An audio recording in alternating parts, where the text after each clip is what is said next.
आप किस तरीके से इस पूरे प्रकरण को देख रहे हैं और ये एक नया जो डेवलपमेंट है, ये किस तरीके से रंग लाएगा इलेक्शन के टाइम? देखिए, उत्तर प्रदेश में विपक्ष के कुछ ब्लॉक्स हैं जहां उसकी स्ट्रेंथ बहुत ठीक ठाक है। वहां का सोशल कंपोजिशन ऐसा है कि वहां उनकी स्ट्रेंथ अच्छी हो जाती है।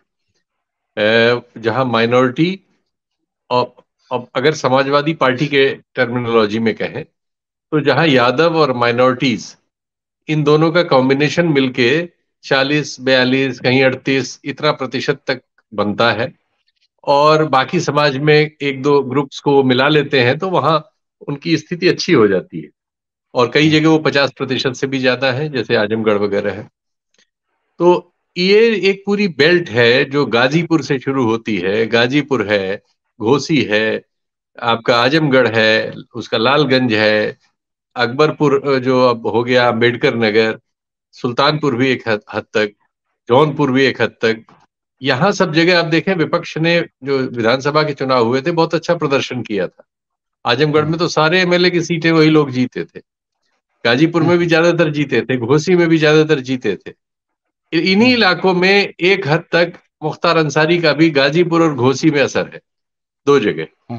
तो अगर इस तरह की कोई संभावना एनडीए बनाता है जिसमें कि वो अपने आप डायरेक्ट नहीं, लेकिन राजभर की पार्टी से, राजभर की पार्टी को मान लीजिए लोकसभा में 2 सीटें अलायंस में दे देता है, वो 2 सीटें ले लेते हैं, जिसमें एक घोसी ले लेते हैं या एक वो ले लेते हैं आपका गाजीपुर ले लेते हैं। तो वहां, और वहां जैसा उन्होंने कहा, आपने बताया कि उन्होंने मुख्तार अंसारी के परिवार को ही टिकट दे दिया, तो एक तरह इनको ये कहने का होगा कि भाई हम एनडीए के पार्टनर ने दिया, पार्टनर ने अपना टिकट दिया। ऐसा उन्होंने असेंबली में भी निषाद पार्टी वगैरह को, अपना दल को और इन सबको जो अपने कोलेबोरेशन में उनको टिकट दिए थे, और उन लोगों ने टिकट बेचे। उनके बारे में ओपन है, ओपन आरोप है ये कि उन्होंने टिकट बेचे, ये आरोप है। तो अब जो टिकट, तो बीजेपी लेकिन उसमें कहती है हम, हमारे वो तो अलायंस में है, वो अपना टिकट क्या करते हैं वो जाने, उसके लिए हम जिम्मेदार नहीं, हमने तो अलायंस में उनको इतनी सीटें एक्स दे दी थी। ये इस धारा में काम हो रहा है, अगर ये जैसा आप कह रहे हैं और जैसा नजर आ रहा है, ये इस धारा में काम हो रहा है। चूंकि विपक्ष के पास यूपी में ऐसी सीटें 24 25 हैं जिनमें उसके पास विधानसभा में, जो वहां अभी चुनाव हुआ था उसमें जहां जो कुल वोट मिले थे, वो लोकसभा में 19 में जो कुल वोट मिले थे उससे बेहतर स्थिति में। और एक ऐसी सीन बनता है जिसमें से ये सारी सीटें आती हैं, जिनमें ऐसा सीन बनता है कि वहां से विपक्ष लोकसभा जीत सकता है। पहले भी गाजीपुर लोकसभा जीता हुआ है, आजमगढ़ भी जीते ही थे लोकसभा, और लालगंज भी बीएसपी जीती थी। तो ये एरिया है जहां ये इस तरह का घनत्व काम करता है। लेकिन अगर वहां ये मतलब जैसे मुख्तार के परिवार को निकाल लेते हैं, कहीं और किसी को निकाल लेते हैं, और अलायंस में एक मौका दे देते हैं कि वो उनको टिकट दे दें, तो बीजेपी ये विपक्ष से सीट वाया अलायंस एनडीए में छीन सकती है। ये एक टैक्टिकल पोजीशन है। देखिए, ये चुनाव जो 24 का होने जा रहा है, इसमें अब बीजेपी एक एक सीट को, नॉर्थ ईस्ट की एक एक सीट को टारगेट कर रही है, और देश में कहीं भी वो जो भी छोटा बड़ा हो सकता है, क्योंकि अब उसको ये समझ में आ गया है। ऑर्गेनाइजर में छपे हुए लेख में ये बात कह दी गई थी कर्नाटक के चुनाव के बाद, जो कि आरएसएस का अखबार है। यस, तो ये स्वीकारोक्ति हमारे आपके सामने उनकी है कि अकेले मोदी ब्रांड से वो 24 पार नहीं कर सकते। तो इसके लिए अब देखिए, पहली बार एनडीए को झाड़ पोछ के वापस फिर निकाल के डस्टबिन से सजा बजा के उसमें और पंचर वंचर जोड़ के 38 पार्टियों का कथित मोर्चा बना के पेश किया गया, क्योंकि वो देख रहे थे कि विपक्ष में जो भी देश में आप कह सकते हैं जिनकी राज्यों में सरकारें हैं, जिसका कोई मतलब है, जिनको कुछ प्रतिशत वोट मिलते हैं, जिनके पास संजीदा नेता है, ऐसे सब लोग एक मंच पे आ चुके थे। अब जो जिन्होंने अपना नाम भी रख लिया इंडिया, पहले यूपीए कह लीजिए या विपक्षी गठबंधन कह लीजिए, लेकिन अब तो उनके पास नाम है इंडिया। तो इस सूरत में बीजेपी के लिए अब बहुत मुश्किलें बढ़ी हुई हैं।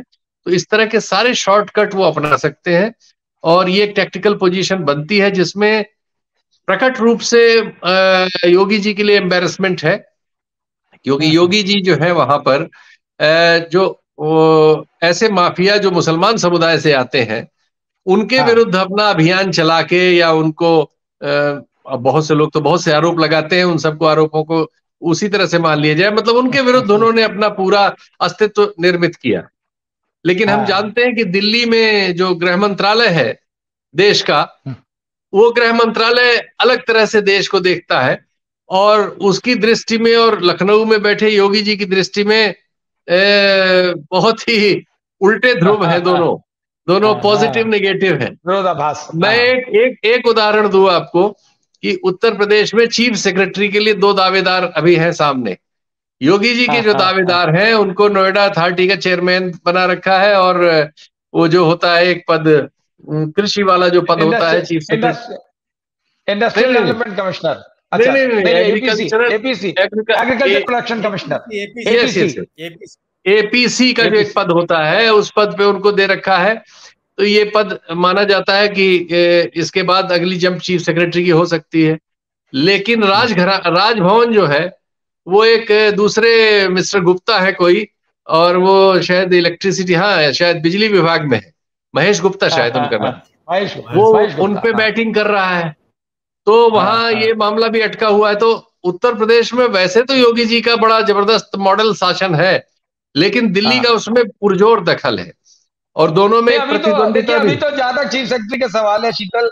अभी तो दुर्गा शंकर मिश्रा जो हैं उनका टर्म अभी बाकी है काफी, मान लिया। तो लेकिन वो तो एक्सटेंशन पे है, वो रेगुलरली उनको लेकिन केंद्रीय सरकार ने उनको भेजा है, मोदी ने उनको भेजा है, तो इसलिए उनको मैं एक सिर्फ संकेतक बता रहा हूं कि जो देश का गृह मंत्रालय है और जो लखनऊ में बैठे हुए योगी जी का ऑफिस है, दोनों में परस्पर वो रहता है।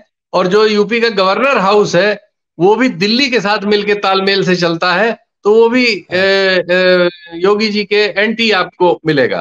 तो इसलिए ये जो डेवलपमेंट्स हो रहे हैं जिनको आप हम डिस्कस कर रहे हैं, ये दिल्ली से डिसाइड हो रहे हैं, क्योंकि दिल्ली एक सीट को देख रहा है और योगी जी अपनी राजनीति देख रहे हैं। योगी जी की अपनी एक राजनीति है जो देश में वो चाहते हैं और सोचते हैं, और उनके समर्थक इस बात को कहते हैं कि मोदी जी के बाद योगी जी का नंबर है।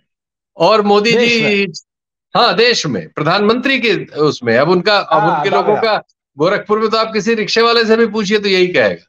तो अब स्थिति यह है कि इधर दिल्ली में जो लोग बैठे हैं वो उनको वहीं रोक देना चाहते हैं। तो ये एक अंतर्द्वंद है जिसका नतीजा भविष्य में क्या होगा हम आप देखेंगे। लेकिन इस अंतर्द्वंद से बहुत सारे मामले अलग तरह से तय हो रहे हैं, जैसे हम आप समझ रहे हैं उस तरह से नहीं। और ये मामला उनमें से एक है जिसका आपने जिक्र किया। सत्य हिंदी का ऐप डाउनलोड करें गूगल प्ले स्टोर पर।